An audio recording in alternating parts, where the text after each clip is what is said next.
them, and they take a lot of work. This is an update on the Marshville bypass, something that Frank and I talked about more than a month ago, and asked me to provide a presentation. So the fact that the developer for the project on the west part of Marshville is here is just coincidence. So when we talk about the bypass, this is a design that was done several years ago. It's a feasibility study only. It doesn't mean that these are the approved designs that would go to construction if this is ever funded. This is just a more detailed rendering of how it could work based on the current comprehensive transportation plan. So here we are on the west side of Marshville with the existing Monroe Expressway, with an interchange to connect in and take the Marshville bypass to the south. And then on the south side of Marshville, it really parallels 74. There's one interchange on the south side. Here, Lansford Road, with this Lansford Road. And then again, this is all in Marshville, or it's ETJ, and then to the east connects back in with US 74. So potentially 2 or 3 interchanges with US 74. Not sure if this really counts as an interchange, but the other 2 definitely behave like interchanges. So where does the Marshville bypass come from? This is something that Eugene County, DOT, the Charlotte Regional Transportation Planning Organization, and the town of Marshville have worked on for some time. About 6 years ago, we partnered with the town to do a corridor study as the Monroe Expressway was opening, and there was a lot of fear of a lot of traffic coming through town. How do we deal with that collectively? So the town and the county did a corridor study. A lot of analysis was done for improvements along the corridor. And one of the questions was about, to the public, was about the bypass and whether the town wanted it, the residents wanted it. And the answer was yes, they did. They wanted to get the trucks out of central Marshville. And I think that's a very appropriate thing to say, because diesel exhaust is poison, essentially. You are poisoning the residents of Marshville with 2,000 plus diesel trucks per day. So putting it out to the country and diverting that traffic would be an improvement. In terms of what to build, the DOT study of the corridor that was referenced in those designs established freeway as the preferred design standard. So it looks similar to the existing Monroe Expressway. Every time there's been a question of paying for projects, it seems like it becomes more and more dire. So things like tolling have become an option for more and more corridors. And that's something that could be considered here on the Monroe Expressway, or I'm sorry, the Marshville bypass that we'll get to in a second. The Union County 2050 comprehensive plan identifies interstate status as a necessary factor for corporate site selection, which means a long-term vision of having US 74 from 45 and Matthews all the way to Rockingham as an interstate. We don't even know about some economic development opportunities, because when the site selection people hear that any potential site is not at an interstate interchange, it just gets removed from the list. So it hurts economic development efforts in the county by not having interstate access. I will note that if the Marshville bypass were funded, the environmental review process would look at a lot of options. The Wadesboro bypass, half of which is funded, is looking at alignments to the north and south of the town. So they have an alignment. It's kind of the flip of Marshville. It's on the north side of town. They're looking at alignments on both sides for evaluation. So just because this alignment looks very precise in the comprehensive transportation plan, it's not. It's really a starting point for discussion. So the interstate would cross back over 74? The interstate would be the designation of the Monroe Expressway, plus the Marshville bypass. But if you're going to be on the south side of Marshville, you're going to be on the north side of Wadesboro, it's going to have to cross back over 74. It would go on the Marshville bypass, wherever the Marshville bypass goes, then connect to Wadesboro, and then wherever the Wadesboro bypass goes, it would go through that, and then it would continue east and towards Rockingham. So Monroe Expressway impacted US 74 volumes. So you can see from 2002 through 2021, I'm going to look at the one near Peachland first. The volumes on US 74 in a county that doubled in population between the late 90s and the opening of the Monroe Expressway didn't change. So you had a huge amount of growth in the western part of the county and very little here, even on a road that was connecting towards Wilmington ultimately. Then when the Monroe Expressway opened in 2018, you saw volumes increase. Same with here. Not sure what happened in 2021.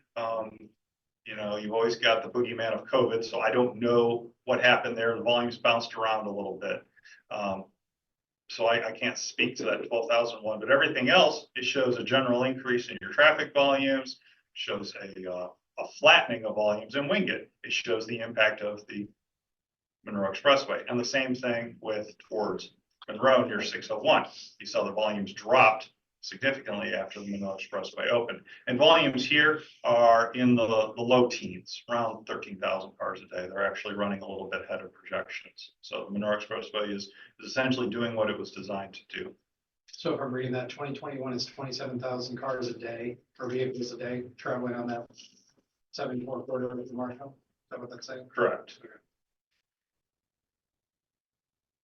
So what's happened since, honestly, the last time we spoke about the Marshville bypass and advancing it, which was 3 years ago, and it's kind of embarrassing to say it's been 3 years because honestly, the resolutions that we passed, the county and the town, were both to ask the DOT to study the Marshville bypass as a potential toll route to help pay for it. This was the first time it was requested of the DOT. It was a new policy, and honestly, their tool was not ready for prime time. The data it gave us wasn't useful. It didn't, because we asked how much traffic would there be and how much revenue would that generate and how much of the project could we pay for? Because a certain percent of the Monroe Expressway was paid for with tolls. It depends on how you calculate the costs and whatnot, but it's on the order of 40% of the cost of the Monroe Expressway is paid for with tolls. So we have asked the DOT to continue to develop the scope of work to actually do the study, and that's moving forward. However, it's not going to be ready in time for the long range plan, which is called the Metropolitan Transportation Plan, when CARPO asks for project submittals later this fall. But what we have gotten them to agree to is we can use the assumption of toll revenue as a percent of the cost of the project to apply to the Marshville bypass to have it considered as a toll project, if that's the decision of Marshville and Union County, mainly Marshville. We would be in support of you if you wanted to do that, to say, CARPO, can you evaluate this project in your long range plans? Because if you want anything to be built, it has to be found in the MTP first. So project submittals will be in the fall. There is a cost estimate for the Marshville bypass. The tolling question, we have an assumption factor that we can apply from the Monroe Expressway to apply to this. And then it'll get evaluated in 2025. And then we'll find out if it can even be fiscally funded in the next 30 years, which is a long time to think about. So what can all of us do now? Participate in the CARPO NCDOT study, which hopefully will be occurring this fall. Consider the project for submitting to CARPO later this fall when they ask for projects to be submitted, and protect the corridor as development occurs, which is a real life discussion that you are having right now. We deal with that all the time with rezonings as well. We do the best we can. It sometimes is a compromise. We sometimes don't have the best information, but once the easier routes are taken, it just gets more difficult and more expensive to build improvements. So this is an update. There's no request for a decision. I'm happy to answer any questions you may have. I'm not the DOT, I don't build the projects, but I serve as the county's interface to a lot of these processes. Mr. Hanson, would you see this as a standalone project, or do you think it would be part of a bigger project eventually? I mean, you think they'd literally consider just bypassing Marshall, or do you think it, in order to get the impetus for construct, I mean, I know you're speculating, but, Well, each project stands alone. okay. So this project could be its own thing, the Wadesboro bypass is its own thing, upgrading to US 74 between Wadesboro and Marshville is its own thing, and then east of Wadesboro to the 220. Right, so they may or may not be interchange. grouped later on, perhaps. That would be the next project. Right.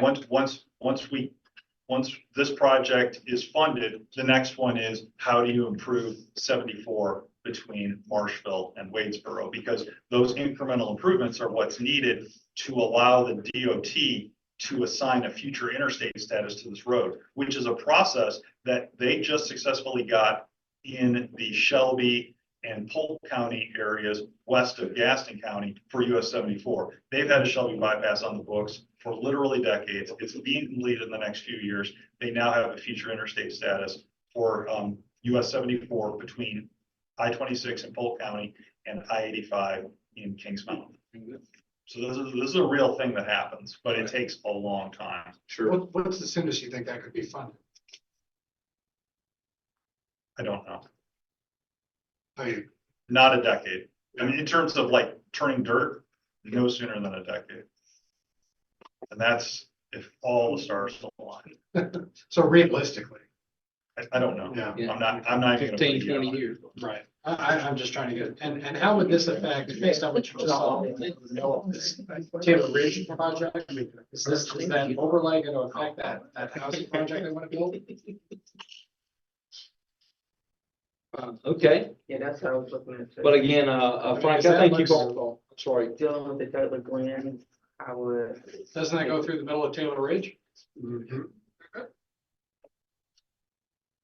Yes, but I would say that this big red caveat in the lower left corner of the slide is important, which says for feasibility study only. Right, So it can be adjusted, okay. but How much you like your house? there it is. You mean right there? And Frank, you did email this to everybody, right? I think you did as part of the agenda packet, wasn't it? Yeah. Okay, okay, Was this? Okay, well, anyone have any questions of Mr. Hanson? He's been very, very patient to join us tonight and listen to our babblings. So we appreciate you coming down tonight and sharing with us on this project. But you're saying right now, there is nothing for us to do or act on. It was just for information. Mr. Dees asked me to provide an update, let you know what's been going on and how you may have some actions requested later this summer into the fall, and this puts it into perspective. Okay, Can you go forward that slide or two there? I just want to see. Where's Hasty Road there? Is that? that's I think Edward. Hasties over here. Yeah, yeah. Well, that's over on that, but on the, go back, go forward one. That one. Yeah, that's Carolina Wood Products. Right, Over so is there. that Elm Street there then? Yeah, that's Dr. Blair. Yeah, that's Dr. Blair where he's at. Okay, okay, so we have to go another one. Hasty's up at the top. Yeah. Hastings Okay, over the top. Hasty's right there. Yeah, Okay. Yeah, I think that's that's First the Baptist extension. I think that's the Yeah. extension. that's First Baptist Church there at the left feet. And if we go forward one more, does that continue out? That takes it to our park. Okay, yeah. That's Lagoons. Okay. Okay, so that's well south of Hasty. All right.